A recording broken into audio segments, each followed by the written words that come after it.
Hi, this is Hans from Petted. This is our dog Stacy, and seeing as I get a lot of questions about the pros and cons of pet insurance, I'm going to answer them right now for you.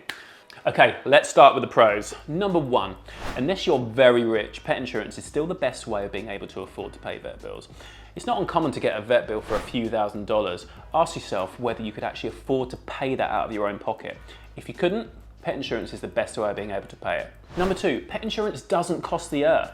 The average cost for a monthly premium is $45 per month for dogs and $28 per month for cats, and all plans can be customized and tailored to your individual circumstances. Number three, most plans come with a whole host of really handy add-ons that are great for pet parents. For example, Spot, Embrace and Paw Protect are some examples of companies whose plans come with free access to a 24/7 pet telehealth line. That means you can phone a pet expert any time of the day or night for advice. I've had to use this for Stacy recently when she got sick in the middle of the night, and I can tell you it's worth its weight in gold. Number four, there aren't any networks. Whereas human health insurance can often make you see an in-network physician, with pet insurance you can just see any licensed vet you like. Number five, pet insurance gives you peace of mind. Look, we're all pet parents and we all know some of the unexpected stuff dogs and cats can get up to, don't we, Stacey? And the accidents they can have. And just like us, they can suddenly get sick. I can tell you from experience, getting a huge vet bill dropped on you out of nowhere and wondering how you're going to pay for it is massively stressful. Pet insurance takes this stress away. But look, pet insurance is not perfect. Here are some of the cons. Number one, pet insurance covers you for the stuff you don't know is going to happen, not the stuff you do know is going to happen.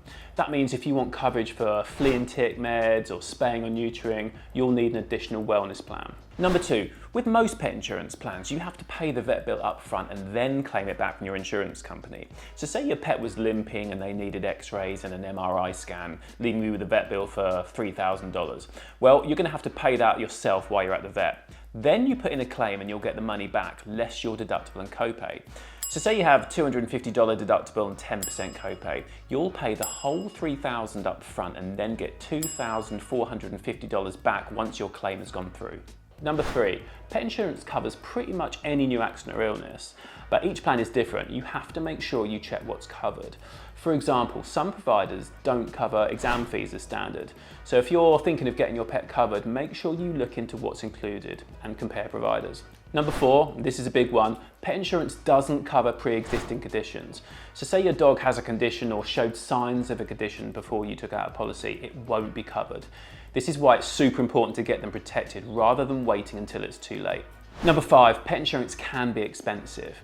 If you live in a big city where the cost of vet bills is going to be higher than a rural area, and if you want to get really comprehensive coverage, premiums can sometimes be high, but not as high as your cost if you don't have a pet insurance plan. Okay, so those are the main pros and cons of pet insurance. Look, I would say that pet insurance isn't perfect, but it's way better than not having it.